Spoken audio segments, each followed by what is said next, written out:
उस टाइम 1 अगस्त 99 तकरीबन 4 बजे के आसपास में मैं काकसर सेक्टर में सडल पोस्ट पर था और उस समय उनका एक पाकिस्तान का जो बंकर रिज, उनका तीन रिज हैं उनके, नुसरत एक्सटेंशन उनका था और उसके ठीक सामने अपने हमारा इंडिया का माता पोस्ट था और मैं था सडल पोस्ट पर।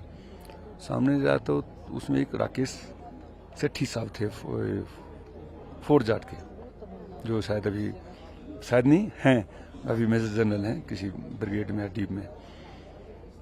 तो उन्होंने बताया कि हमारे NH-1 पे फायर हुआ है और एक 2.5 टन, उसमें 1 टन हुआ करता है, अभी 2.5 टन, उसमें 1 टन हुआ कर, 1 टन जैसो समाप्त हो गया और उसमें जवान और ड्राइवर सभी समाप्त हो गए। आप मिसाइल से, क्योंकि मैं एडी का हूँ, तो एडी जो है तो ग्राउंड रोल में फायर नहीं होता है, सरफेस टू एयर फायर होता है। तो उन्होंने बोला कि आप फायर करो। मैं बोला सॉरी साहब, मैं फायर नहीं कर सकता है। तो उन्होंने बोला कि मैं आदेश देता हूँ, मैं सॉरी, मैं इस आदेश का पालन करने के लिए तैयार नहीं हूँ, क्योंकि also I am also call for course qualified. इसके बारे में मुझे जानकारी है कि कहाँ से कहाँ फायर होता है। फिर नॉर्मल बातें हुई, फिर आपस में जो हम डेट में थे, मेरे साथ 2 जवान और थे, एक लेफ्टिनेंट बाबूलाल और अवधेश प्रसाद। आपस में विचार किए कि करके देखते हैं क्या फर्क पड़ता है। न्यूटन्स कभी ये नहीं सोचा था कि हमने एक वैज्ञानिक बने। बस आपस में जो होते हैं मजाक, बस उसी मजाक में मतलब यार करके देखते हैं जीपीएस, क्योंकि उसमें 30 सेकंड मिसाइल का जो बैटरी जीपीएस का जो टाइमिंग है ओनली 30 सेकंड। 30 सेकंड में टारगेट ढूंढना भी है, उसके बाद उसको डिस्ट्रॉय भी करना है। आपस में मजाक बोले कोई बात नहीं, बैटरी डिस्ट्रॉय हो, एक बैटरी, क्योंकि एक मिसाइल के ऊपर 2 जीपीएस होता है, क्योंकि एक अगर बर्बाद होगा तो एक मेरा बर्बाद हो जाएगा, करके देखते हैं। तो उन्होंने बोला कि वहां से मैंने बंकर से फायर हो रहा है। बेड लक था उनका पाकिस्तान का कि उन्होंने उसी से वो फायर किया। अभी मिसाइल कंधे पर लिया और हमने निशाना साधा। अब निशाना साधा कि तो इससे पहले हिस्ट्री में कभी हुआ नहीं था कि ग्राउंड रोल में फायर होगा, तो ना ही कोई टेक्नोलॉजी, हमें इसके बारे में कोई जानकारी भी नहीं थी कि ये ग्राउंड में फायर होता है। अरे हम तो एयर वाले हैं, सरफेस तो एयर वाले हैं, हम एयर में फायर करते हैं। लेकिन उनका बैड लक वही हुआ कि उन्होंने फायर किया, धुआं निकला, हम सीधे नीचे एंगल डाउन किए, मिसाइल के एंगल डाउन किए। जैसे मैं एंगल डाउन किया तो धड़कनें तो उसमें बढ़ रही थी, क्योंकि सामने दुश्मन है, मैं उसको निशान ले रहा हूँ, वो भी मेरा निशान ले रहा होगा। लेकिन जीपीएस ऑन किया तो हमारा एक गुरु थे, जब मैं कोर्स किया था गोपालपुर में, तो उन्होंने एक टेक्नोलॉजी बताया था कि अगर तुम्हें कंफर्म है कि टारगेट है तो उस समय जीपीएस को ऑन कर दो और मिसाइल अपने आप ढूंढ लेगा, मिसाइल क्या है अपने आप ढूंढ लेगा। और वही हुआ।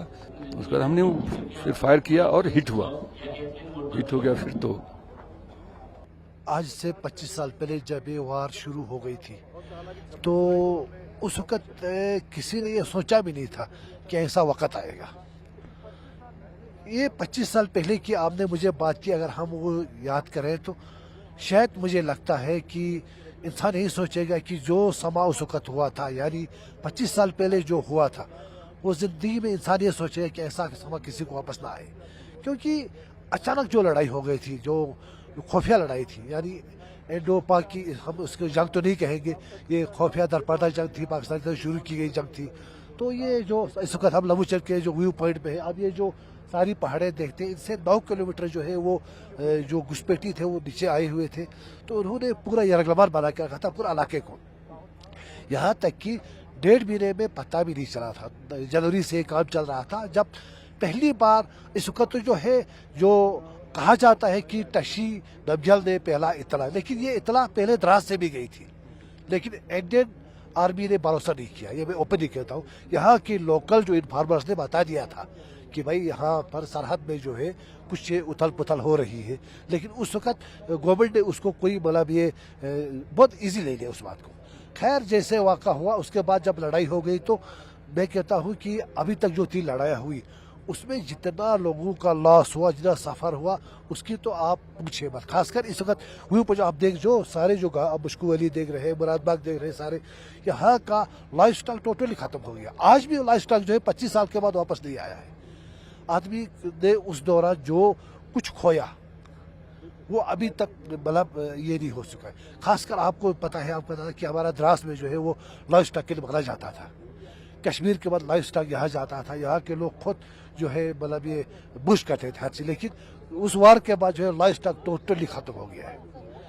उसके बाद एक चीज हो गई, जंग के बाद जो है कहते हैं ना, जंग से या आदमी बिड़ता है या बनता है, लेकिन जंग के बाद जो है एक नई एक शुरुआत हो गई द्रास में। द्रास जो तरक्की की तरफ बढ़ गया। आजकल जो डेवलपमेंट है, जो तरक्की है, अगर वार नहीं होती तो ये अगले 50 साल में होना मुश्किल था। 50 साल जंग के बाद जो है गवर्नमेंट ने एक अटेंशन दे दिया करगिल की तरफ। यहाँ पर जो है पहले एक कमांडिंग अफसर होता था, आज एक ब्रिगेड यहाँ पर है। तो सबसे पहले तो एम्प्लॉयमेंट जो है वो जनरेट हो गई। तो लोगों ने कितना साथ दिया उसका? आप हाँ, ये अच्छा आपने सवाल किया। अभी जो रिपोर्टर्स आए हैं, जो भी रिपोर्ट करता है अपने आप को, चाहे वो अपने आप को हाईलाइट करते हैं। कारगिल को हाईलाइट नहीं किया। करगिल के जो किताबें लिखी गई वो नकली किताबें, जो भी किताबें लिखी, कोई किताब सही नहीं है। किसी भी राइटर ने, किसी भी रिपोर्टर ने ये जिक्र नहीं किया है कि लोकल लोगों ने साथ दिया है। करगिल जंग जीता है तो आर्मी ने नहीं जीता है। करगिल जंग जीता है तो लोगों की हेल्प से जीता है। उस वक्त सड़क नहीं था। अगर उस वक्त अम्निशन और जो लॉजिस्टिक्स लोग वहाँ नहीं पूछाते तो करगिल जंग का जीतना मुश्किल था। तो लोगों ने जो है अपने घर बार छोड़ दिया, सब कुछ छोड़ के आर्मी के साथ दिया। लेकिन इसका जिक्र अभी तक न किसी रिपोर्टर ने किया है, न किसी राइटर ने किया है। तो ये लोगों का जो है करगिल वार में कहूँगा कि आर्मी के बाद जो रोल रहा है वो इन्हीं का रोल कर रहा है। सर, मैं खुद करगिल वार का पहला जर्नलिस्ट हूँ लोकल, जिसने ये कवर कर दिया। मुझे खुद आज 25 साल के बाद यकीन नहीं आ रहा है कि हम आज इतनी तरक्की कर चुके हैं। खैर, लड़ाई होनी नहीं चाहिए, लेकिन ये लड़ाई हमारी एक नामत भी बन गई। अभी जो डेवलपमेंट हुई है, जो कुछ हुआ है, ये सिर्फ लड़ाई की वजह से हुआ है। उसके बाद जो पूरा गवर्नमेंट का एक्शन यहाँ पर आया हुआ है।